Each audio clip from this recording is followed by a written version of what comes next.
Right Honorable the Prime Minister, Honorable Minister for Foreign Affairs, Chief Political Advisor, Foreign Affairs Advisor, Press Advisor to the Right Honorable Prime Minister, Mayor of the Kathmandu Metropolitan City, Chief Secretary, Secretaries and High Officials of the Government of Nepal, Her Excellency the Ambassador of the People's Republic of China to Nepal, diplomats, media persons, ladies and gentlemen, Namaste, good afternoon, Ni hao. First of all, I would like to welcome you all to this handover ceremony of 800,000 Sinopharm vaccines being provided to the government of Nepal by the government of the People's Republic of China. The vaccines, which is being provided as an additional grant from the Chinese government, was received jointly by the Honorable Minister for Health and Populations, Hriday Tripathi, and Her Excellency Hou Yanqi, Ambassador of the People's Republic of China to Nepal, in this morning at the Tribhuvan International Airport amidst a special ceremony. As we know that the relations between Nepal and the People's Republic of China have been deepening, covering a wide spectrum of areas in recent years. The delivery of 800,000 Sinopharm vaccines today speaks the volume of our close and continuous cooperations and collaborations in our fight against COVID-19, for which our two countries have been working together from the very beginning of the pandemic. Now, without further ado, may I now invite the Ambassador, Her Excellency, Madam Hou Yanqi, to deliver her short remarks.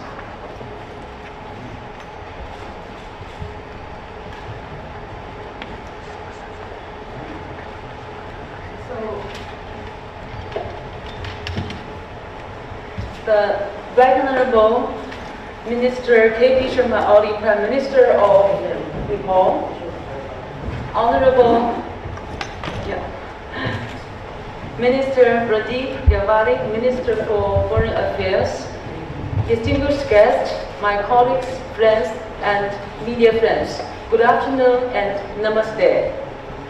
Today, the 800,000 doses of COVID-19 vaccine donated by the Chinese government to Nepal successfully arrived in Kathmandu this morning, and I witnessed this important moment at the airport. It is my great pleasure to attend the ceremony here and hand over the COVID-19 vaccine full of profound friendship from the Chinese people to the Nepali people. I wish to thank the Right Honorable Prime Minister Oli for his personal care and the Ministry of Foreign Affairs, Ministry of Health and the Population, and the Civil Aviation of Nepal for their cooperation on the delivery of the vaccines. This batch of vaccines is not only an implementation of the solemn commitment of President Xi Jinping to make Chinese COVID vaccine as a global public good, but also a vivid manifestation of our two countries' joint construction of a community of shared destiny and the healthy Silk Road. The Chinese side is pleased to note that under the leadership of the Prime Minister, the Right Honorable Minister Oli, the Nepali government has taken active measures to fight against COVID-19 pandemic and launched national deployment and vaccination plan, which fully demonstrates the care and attention of the Nepali government for its people's lives and health. Since the outbreak of the pandemic, China and Nepal have been always supporting and helping each other, which composed another new chapter of our friendship between our two peoples, sharing view and vow in trying times. We hope that the vaccines provided by China will help Nepal to overcome the COVID-19 pandemic at an early date and contribute to the early resumption of normal economic and social life in our great country, in our great neighbor Nepal. In recent years, the Nepali government has overcome various difficulties and has devoted to promoting economic development and improving people's livelihood in vigorous pursuance of the goal of prosperous Nepal, happy Nepali. With the joint efforts of both sides, China-Nepal cooperation did not come to a halt despite the impact of the pandemic.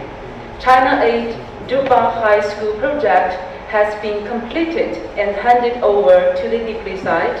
The third phase of China Aid Anigo Highway long-term opening maintenance project, the construction of Pokhara Regional International Airport, and other projects have been making positive progress. The feasibility study for the cross-border railway is on steady progress.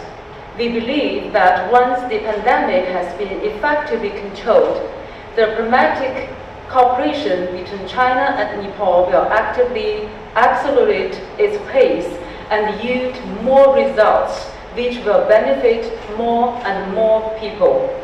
China and Nepal are both developing countries faced with major task of promoting economic development and improving people's livelihood. Given the normalization of the pandemic prevention and many challenges faced by the world, we should strengthen our solidarity and cooperation even more to achieve mutual benefit and winning results for the benefit of the people of our two countries, the region, and the world at large. China has recently adopted the outline of the 14th five-year plan for national economic and social development and the long-range objectives through the year 2035, drawing a clearer blueprint for its future development. China is willing to further enhance strategic alignment with Nepal and deepen practical cooperation in various fields, including anti-pandemic, poverty alleviation, and infrastructure construction actor under the framework of the Belt and Road Initiative, and jointly push China-Nepal friendship across the Himalayas to a new high. Thank you and Dhanyavad. Thank you, ambassadors, for those remarks. May I now invite Her Excellency, the Ambassador of the People's Republic of China to Nepal, to formally hand over a list of vaccine and other materials, items to the Right Honourable Prime Minister.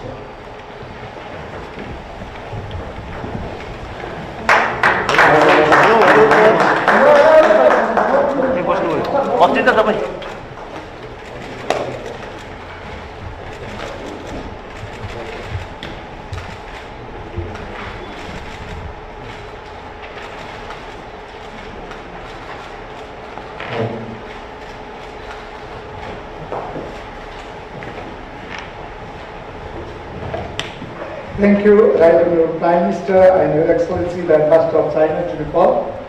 May I now request the Right Honourable Prime Minister to deliver his remarks.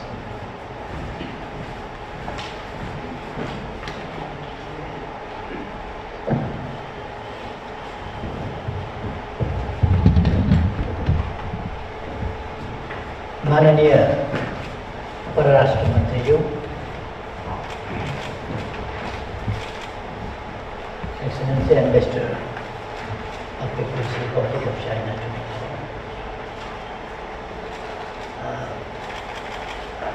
Chief Secretary,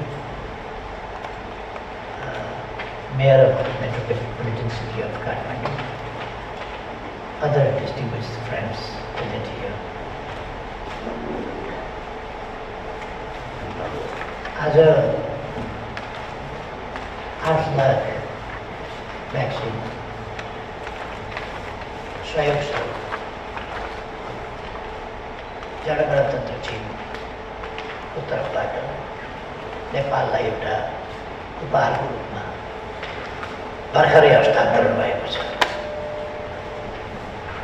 आज बिहान मात्रै 8 lakh dose vaccine एयरपोर्टमा आइपुगे र जस्तो अगाडि नै भनियो माननीय स्वास्थ्य मन्त्रीले त्यसलाई रिसिभ गर्नु र अहिले त्यो यहाँ हस्तान्तरण भएको छ।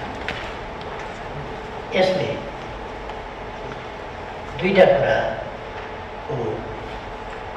दुईटा क्षेत्रमा महत्त्व राख्छ। एउटा कोभिड-19 महामारीका विरुद्धको हाम्रो लडाइँ, त्यसलाई सफलतापूर्वक अगाडि लानका लागि अझ प्रभावकारी ढङ्गले अगाडि बढाउनका लागि यो एउटा महत्त्वपूर्ण सहयोगको रूपमा रहनेछ। र अर्कोतिर यसले नेपाल र चीनका बीचको गहिरो मैत्री सम्बन्धलाई उजागर गरेको छ र एक कदम अगाडि बढाएको छ। यसले अझ थप बल पुर्याएको छ।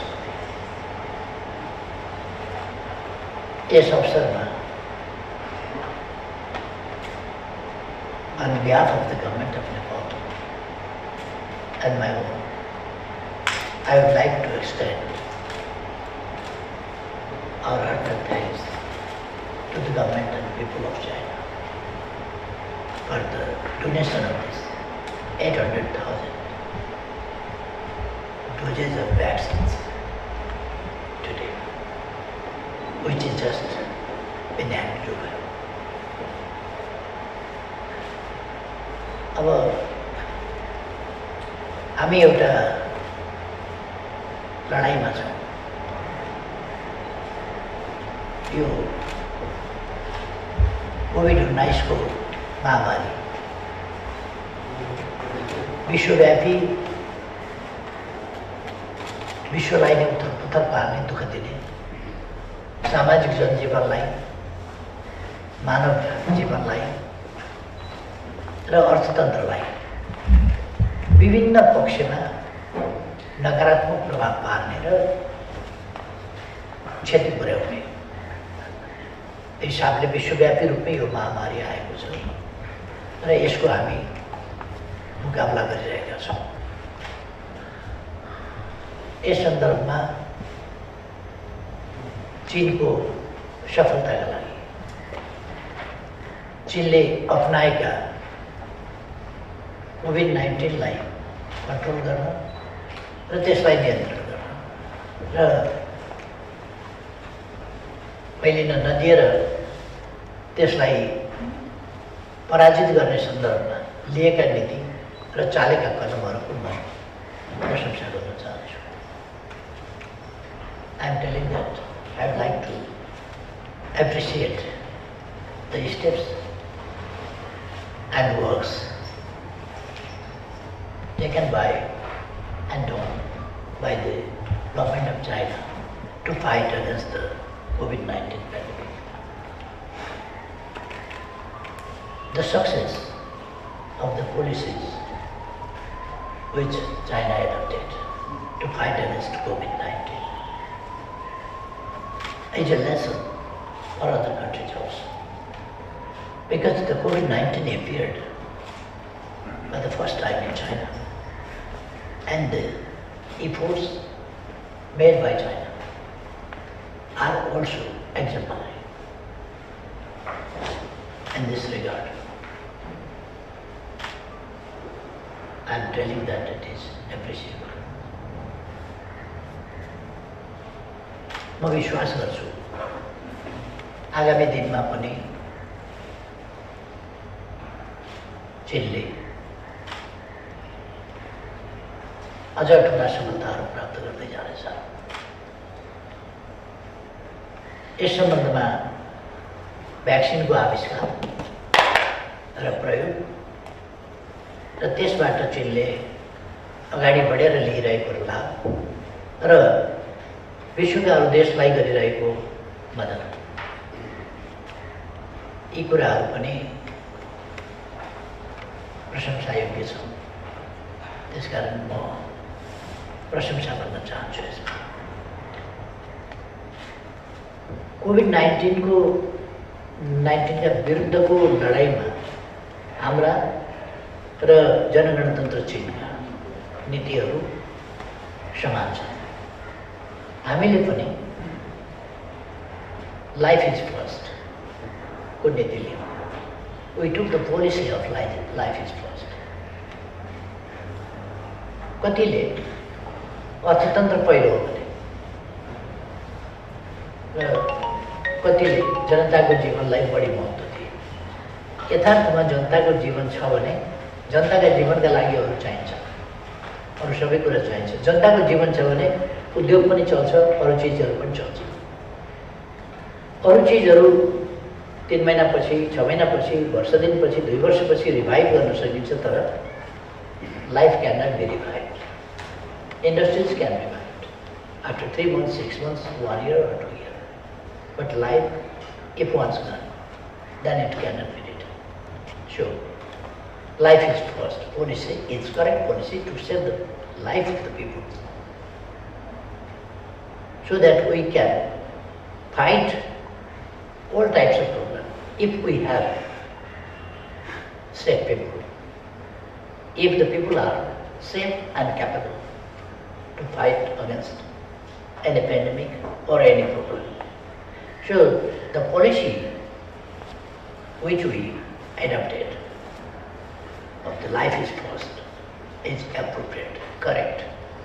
And so far I understand, the policy of China is also the same. Life is first.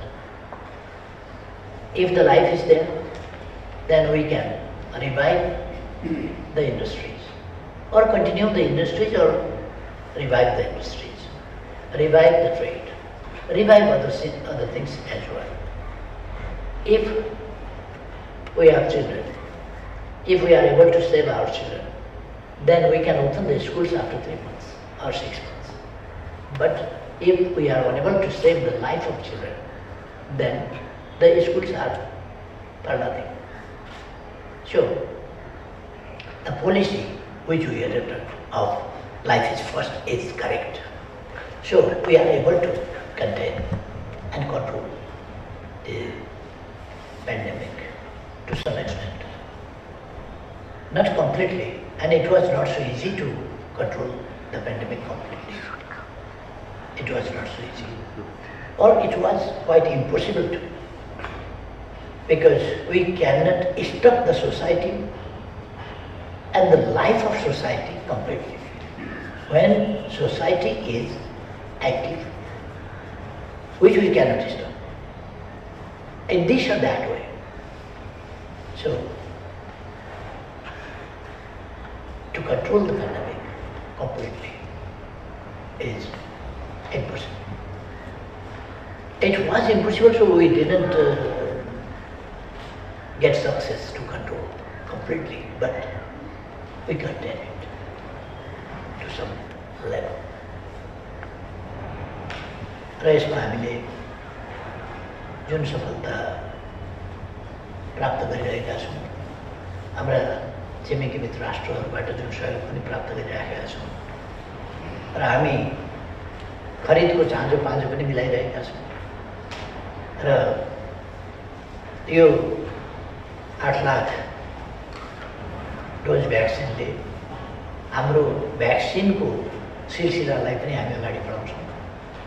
यसो गरिरहँदा हामीले स्वाभाविक रूपमा यो भ्याक्सिन लगाउने र यसको डोज लगाउने र अरू भ्याक्सिनहरू जहाँ जहाँबाट आएको छ त्यसको डोजको सिलसिला मिक्सअप नगरेर त्यसै डोजको सिलसिलामा त्यही भ्याक्सिनको सिलसिलामा अगाडि लानुपर्ने हुन्छ।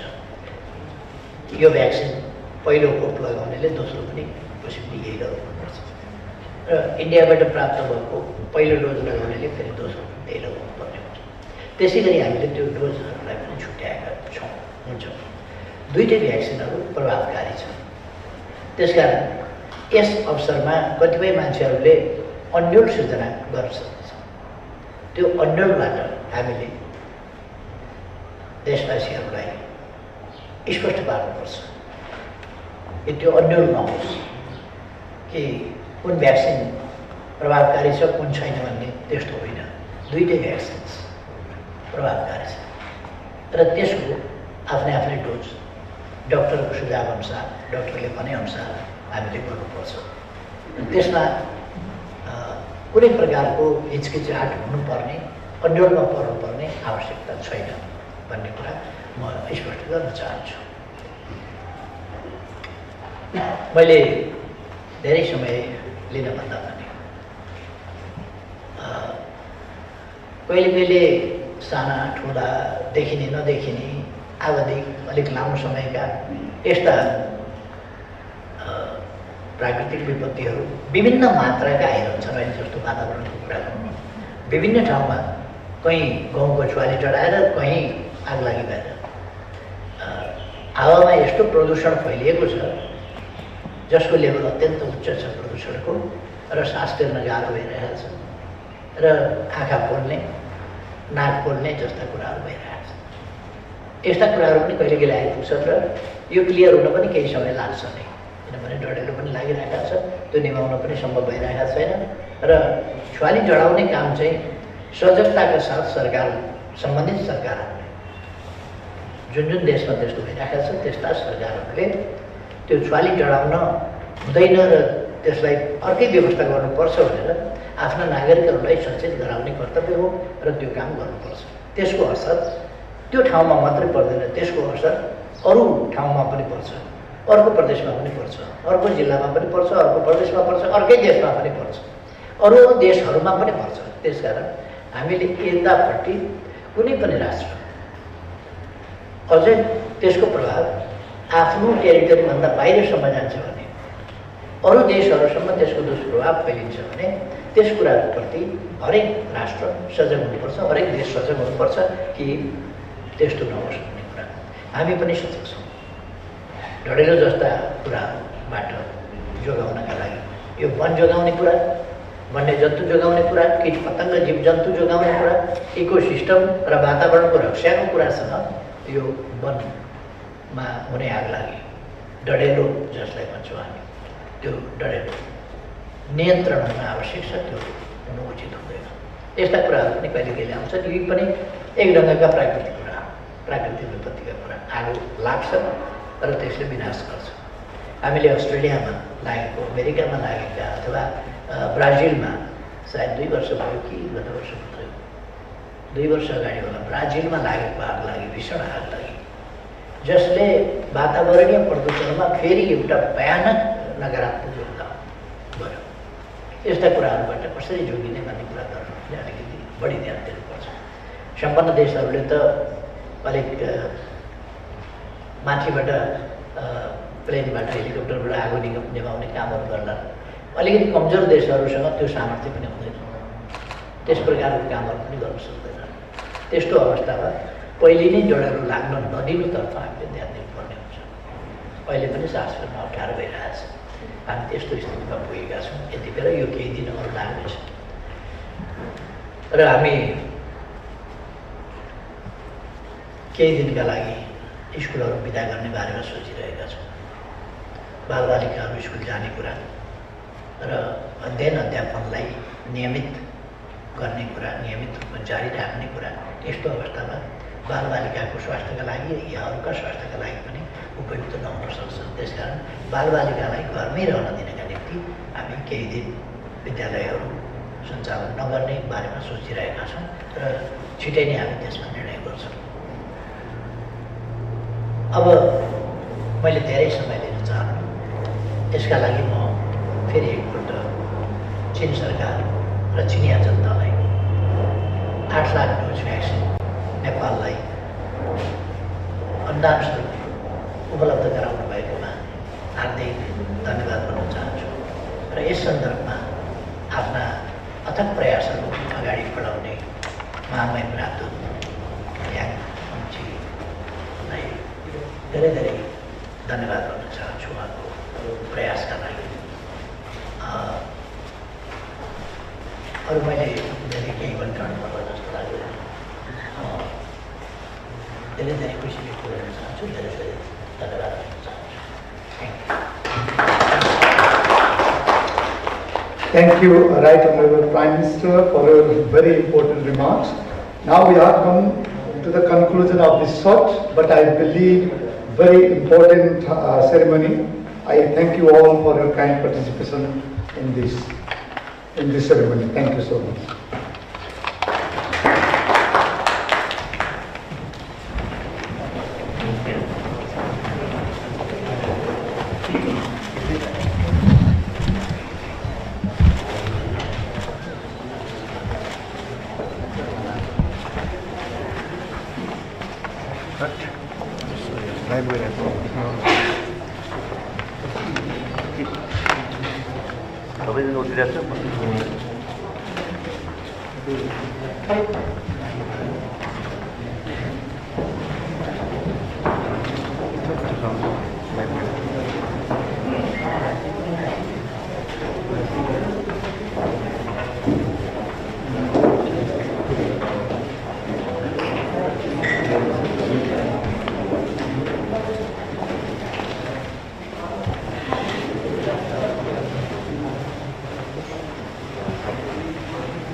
Brother.